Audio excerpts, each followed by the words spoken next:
하나님께서 엘리야를 호렙으로 인도하셔서 그 굴 속에서 바람 가운데도 지진 가운데도 불 가운데도 계시지 않는 그런 상황을 깨닫게 하시고, 불 후에 들려온 세미한 소리에 이끌려서 굴 어귀에 나와서 서게 하셨습니다.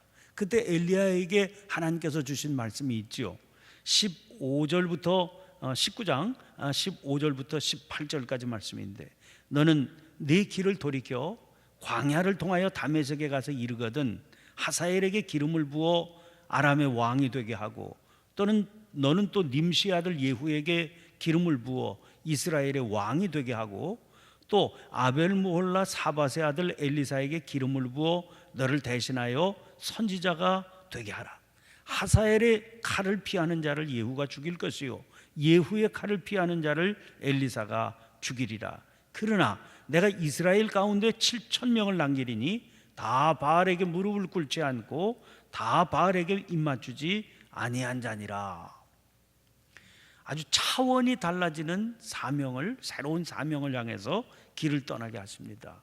그리고 그 뒤를 이어지는 장면이 엘리야가 엘리사를 만나는 장면입니다. 그래서 그 엘리사를 후계자 겸 동역자로 세우는 그런 장면이었죠. 이렇게 지금까지 엘리야를 중심으로 진행되어 오던 스토리인데, 갑자기 여기서 스토리가 끝나버리고 맙니다. 엘리야는 이후에 아주 간헐적으로 어쩌다 등장할 뿐이지 17장 1절에서 갑작스럽게 등장했던 것처럼 갑작스럽게 역사의 전면에서 사라져버립니다. 열왕기상서 21장을 보면 이세벨이 나봇의 포도원을 간교한 계략으로 억지로 빼앗죠. 그때 하나님의 저주를 전달하기 위해서 잠깐 등장을 합니다. 21장 17절부터 29절까지입니다. 그리고 열왕기하서 1장 3절에 아합의 아들 아하시야의 사자에게 잠깐 엘리야가 등장을 하는데, 놀라운 거는요, 사자가 이 엘리야가 누군지를 알아보지 못하는 그런 것으로 등장을 합니다. 그리고 오늘 본문에 결국 엘리야가 하늘로 올라가는 그런 장면이 등장을 하고 있습니다. 그러면 제가 읽어드렸죠. 15절부터 18절까지 그 호렙산 굴 어귀에서 하나님께서 거창하게 엘리야에게 주신 사명이 있지 않습니까? 그러면 그 사명은 어떻게 되는 겁니까? 아벨무홀라 사밧의 아들 엘리사에게 기름을 부어 너를 대신하여 선지자가 되게 하라. 그 말씀을 따라 엘리사는 열왕기하서 19장 끝부분에서 엘리야를 만나서 동역자가 됩니다. 그 후에 오늘 본문 엘리야가 하늘로 올라간 뒤로부터 엘리사가 역사의 전면에 나서게 되지요. 자, 하사엘에게 기름을 부어 아람의 왕이 되게 하라. 그 사명은 어떻게 됩니까?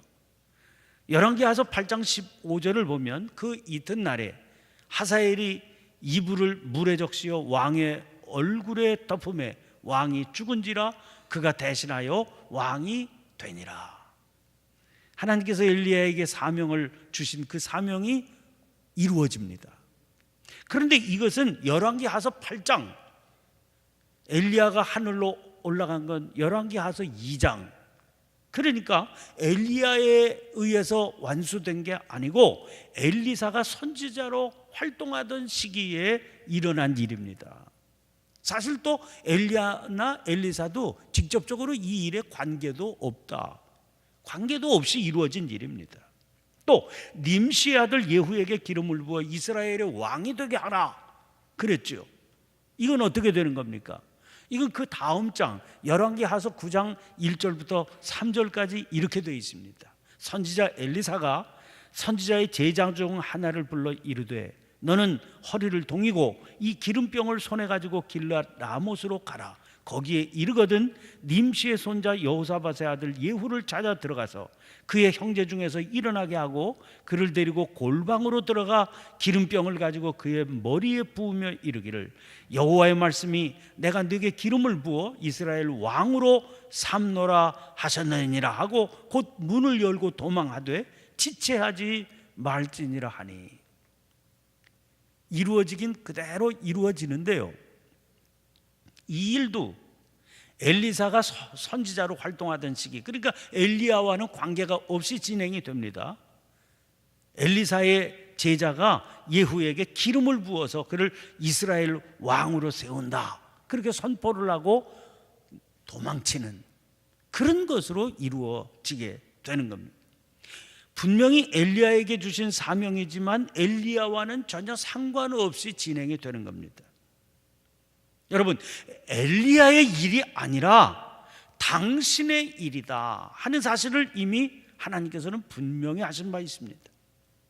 하나님께서 그것을 사실로 보여주시는 거죠. 그러니까 엘리야는 역사의 전면에서 사라져버리고 없지만 하나님은 계속해서 당신의 역사를 차질 없이 이어가시면서 당신이 세상을 그리고 역사를 통치하시는 분이시다 하는 사실을 분명히 알려주시는 거죠. 열왕기 상서 19장 18절입니다. 내가 이스라엘 가운데 7,000명을 남기리니 다 바알에게 무릎을 꿇지 아니하고 다 바알에게 입맞추지 아니한 자니라, 그렇게 말씀하셨죠.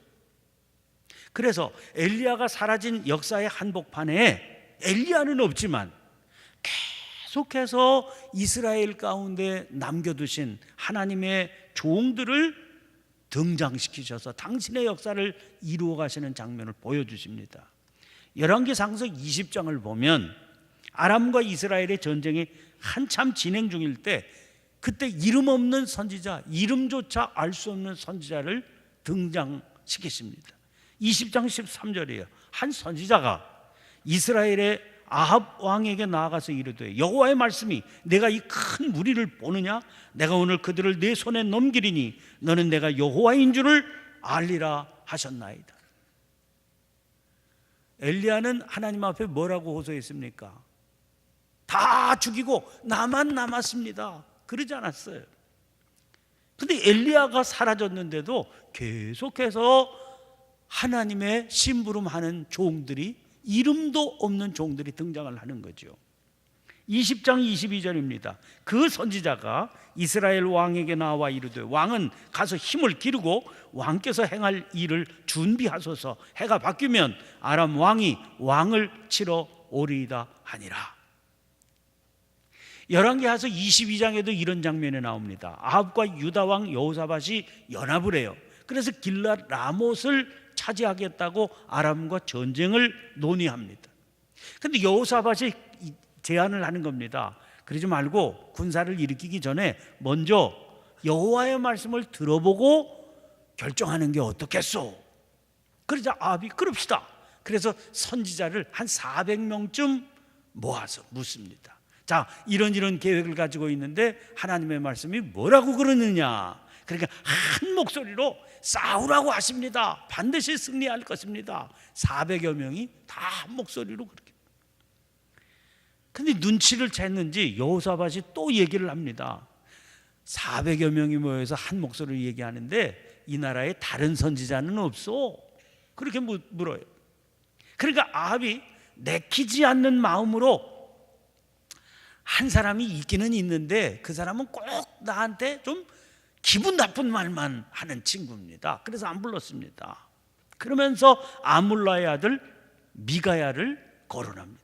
22장 8절입니다. 이스라엘의 왕이 여호사밧 왕에게 이르되 아직도 이물라의 아들 미가야 한 사람이 있으니 그로 말미암아 여호와께 물을 수 있으나 그는 내게 대하여 길한 일은 예언하지 아니하고 흉한 일만 예언하기로 내가 그를 미워하나이다.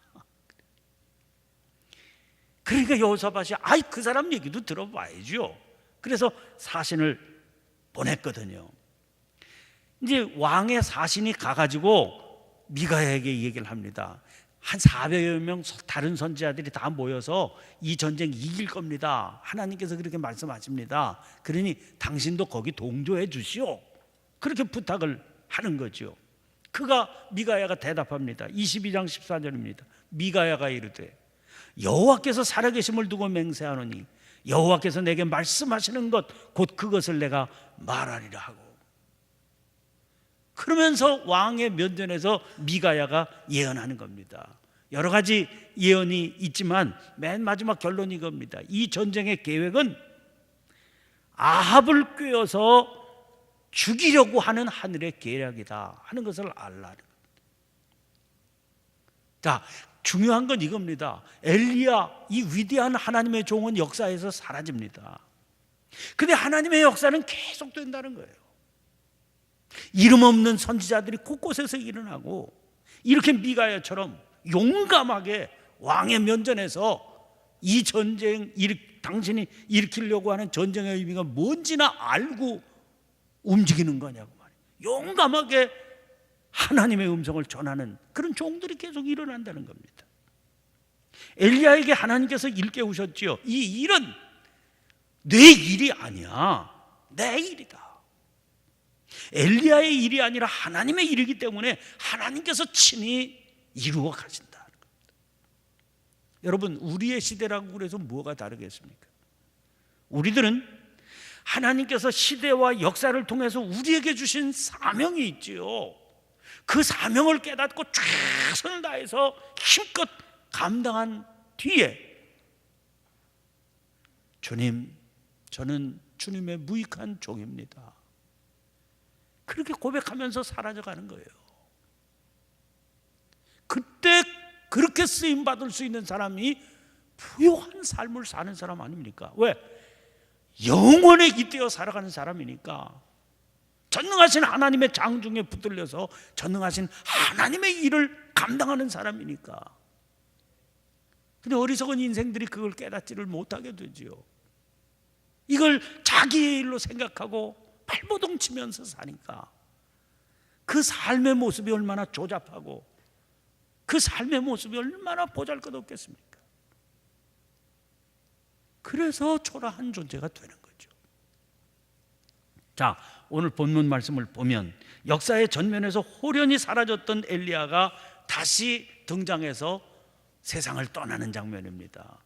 어떻게 생각하면 하나님의 심부름에 바톤 터치를 해서 엘리야는 사라지고 엘리사가 등장하는 이 취임 장면이다, 그렇게 볼 수가 있죠.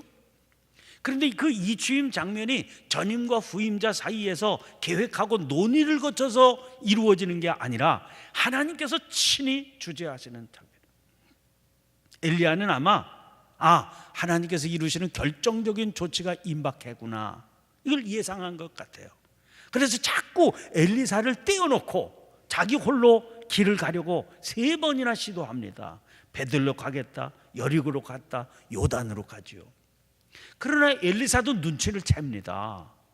그래서 도무지 스승의 곁을 떠나려고 하지 않는 것이죠. 결국 엘리야가 떠나기 전에 엘리사의 청을 들어주기로 합니다. 엘리사의 요청이 뭡니까? 너 원하는 게 뭐냐? 그러니까 당신의 성령이 하시는 역사가 갑절이나 내게 있게 하소서, 그렇게 요청하지요. 엘리야가 그 요청에 대해서 대답합니다. 내가 어려운 일을 구하는도다. 그러나 나를 네게서 데려가시는 것을 내가 보면 그 일이 내게 이루어지려니와 그렇지 아니하면 이루어지지 아니하리라. 여러분, 나를 내게서 데려가시는 것을 내가 보면 그 일이 내게 이루어지려니와, 나를 내게서 데려가시는 것을 봐야 내가 구하는 것을 얻을 수 있다, 그 말 아닙니까? 나를 하나님께서 데려가시는 것을 내가 봐야 된다. 어떻게 하면 볼 수 있습니까? 이게 중요한 겁니다. 어떻게 하면 볼 수 있습니까?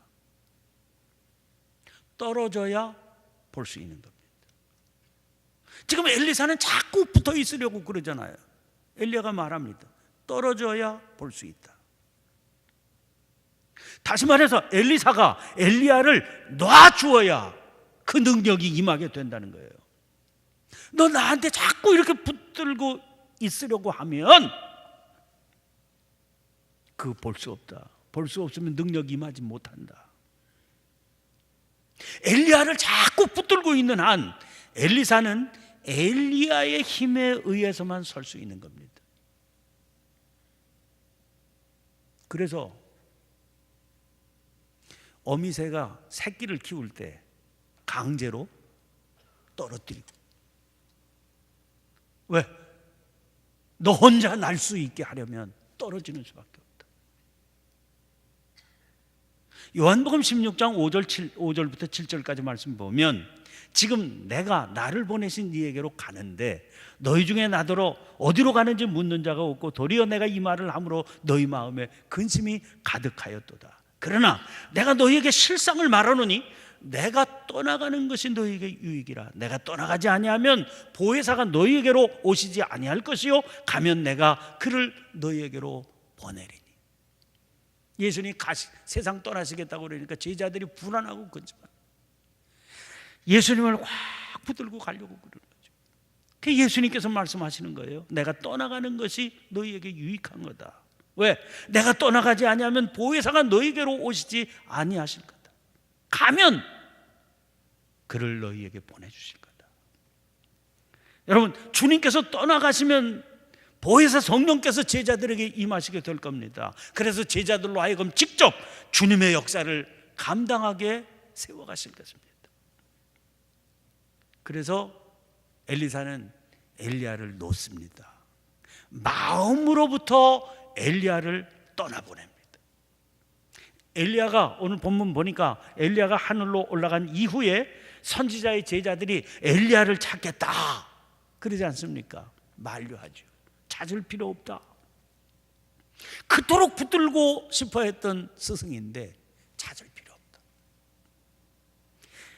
그때 엘리사를 통해서 놀라운 역사가 일어나게 됩니다. 오늘 본문 이하를 보면 계속해서 엘리야를 통해서 일어나는 놀라운 기사와 이적의 사례들이 열거되고 있는데 바로 그거다 그 말입니다. 엘리야는 세상을 떠나게 되는 것으로 영원히 사는 세기를 또한 가게 됩니다. 엘리사는 엘리사대로, 엘리야는 엘리야대로 새로운 세계가 열려지게 되는 것이죠. 여러분, 옛 것을 내려놓아야 비로소 새 것이 시작될 수 있기 때문입니다. 어떻게 엘리야가 세기를 갑니까? 말라기서 구약의 마지막 책이죠. 말라기서의 맨 마지막 장면 오늘 본문 말씀으로 읽었는데 거기서 우리가 그 진리를 배우게 됩니다. 말라기는 하나님의 심판과 하나님 나라의 회복에 대해서 예언을 합니다. 그런데 이 결정적인 우주적인 사건이 있기 전에 주님의 길을 닦을 전령을 하나님께서 보내실 터인데 그가 엘리야다 이렇게 선언을 하고 구약 성경이 딱 끝나게 되는 겁니다. 이 예언이 있었기 때문에 이스라엘 백성들 안에는 메시아가 오시기 전에 엘리야가 재림한다 그런 기대가 생기게 됐죠. 이런 예언이 뚜렷하게 있으니까. 마가복음 9장 11절부터 13절까지 말씀 보면 이에 예수께 묻자와 이르되 어찌하여 서기관들이 엘리야가 먼저 와야 하리라 하나이까 이르시되 엘리야가 과연 먼저 와서 모든 것을 회복하거니와 어찌 인자에 대하여 기록하기를 많은 고난을 받고 멸시를 당하리라 하였느냐. 그러나 내가 너희에게 이르노니 엘리야가 왔으되 기록된 바와 같이 사람들이 함부로 대우하였느니라 하시니라. 자, 이게 무슨 말이냐 하면 마지막 심판날 심판이 있기 직전에 하나님께서 엘리야를 보내실 거다 이렇게 예언이 됐잖아요. 그래서 사람들은 무슨 일이 딱 일어나게 되면 엘리야? 이런 생각을 하게 되는 겁니다. 그런 의미에서 엘리야는 하나님이 이스라엘이 하나님과 맺은 계약을 끊임없이 상기시키는 전령인 거죠. 무슨 사건만 일어나면 그날이야? 그러면 엘리야는? 그럼 우리는 정신 차려야지 이런 마음을 갖게 된 거다. 그래서 현존하는 예언자가 된 겁니다. 그가 어떤 모습으로 있든 그 모습 하나님의 역사하심을 나타내는 모습으로 딱 서 있으면 엘리야인가? 이렇게 생각을 하게 되는 거죠. 다시 이 거울을 통해서 최근에 크게 문제가 되고 있는 목회적 세습을 들여다볼 필요가 있습니다. 여러분, 일부 대형 교회에서 은퇴하는 아버지 목사가 아들을 후임자로 세우는 이유가 뭡니까? 놓지 않겠다는 것 아닙니까? 떠나지 않겠다는 것 아닙니까? 그 결과가 뭔지요? 아들은 아버지의 영향력을 벗어날 수 없는 겁니다. 하나님의 능력이 그 아들에게 임하지 못하게 되는 겁니다. 그거 아닙니까? 아버지도 역시 언제나 눈에 보이는 존재로 머물러 있을 뿐 엘리야처럼 눈에 보이지 않으면서 활동하는 하나님의 종이 될 수가 없는 겁니다. 이 영적인 진리를 깨닫지를 못하고 있는 거죠. 그러니 어떻게 하나님께서 허락하시는 진정한 부요함을 누릴 수 있겠습니까? 이게 믿음이 없는 증거 아닙니까? 하나님의 교회가 사람에 의해서 주장되는 거예요? 하나님께서 하나님의 일을 당신이 알아서 가십니다. 그래서 생각하게 되는 겁니다. 이게 어디 목회적 세습에만 해당이 되는 일이냐고요. 요한일서 2장 15절부터 17절까지 말씀을 보면 이 세상이나 세상에 있는 것들을 사랑하지 말라. 누구든지 세상을 사랑하면 아버지의 사랑이 그 안에 있지 아니하니 이는 세상에 있는 모든 것이 육신의 정욕과 안목의 정욕과 이생의 자랑이니 다 아버지께로부터 온 것이 아니요 세상으로부터 온 것이다. 이 세상도 그 정욕도 지나가되 오직 하나님의 뜻을 행하는 자는 영원히 거하느니라. 우리 육신을 입고 살기 때문에 누구든지 육신의 정욕, 안목의 정욕, 이생의 자랑에서부터 자유로울 수는 없겠죠. 그러나 그걸 붙들고 사는 삶을 어떻게든 최소화하려고 주님의 은혜를 구하고 주님의 축복을 사모해야 하나님의 뜻을 진정으로 행하는 자가 되고 그는 영원히 거하는 자가 된다. 자, 세일의 특별 새벽기도에 여기까지 왔습니다. 엘리야는 잠깐 구약 성경에 아주 적은 부분에 잠깐 등장했던 사람인데 신약 성경에 150번이나 등장되는 이렇게 주목받는 인물이 된 겁니다. 어떻게 그의 생애가 이렇게 아름다울 수 있습니까? 호련히 왔다가 호련히 사라지는데 그 가운데 하나님께 온전히 붙들려서 넘어지기도 하고 쓰러지기도 했지만 그가 하나님의 온전히 붙들리는 그런 삶을 살아 하늘로 올라가니 이런 역사가 나타나지 않았습니까? 오늘 우리가 입술로만 고백하는 게 아니라 진실로 우리들의 삶으로 하나님, 엘리야가 그랬듯 육신의 정욕과 한목의 정욕과 이생의 자랑으로부터 저를 건져주셔서 오직 하나님의 뜻을 행하는 자로 영원히 거하는 부요로움을 누리게 해 주시옵소서. 이런 삶으로 불러주신 하나님께 감사합니다.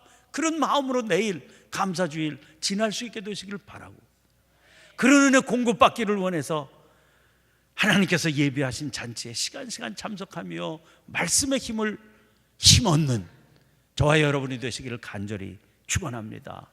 주신 은혜 기억하며 오늘 또 주신 말씀 기억하고 주여 한번 힘차게 외치고 통성으로 기도하십시다. 그리고 자유롭게 성령께서 기도하게 하시는 제목을 따라 기도하시다가 자유롭게 돌아가시기를 바랍니다. 함께 기도하십시다. 주여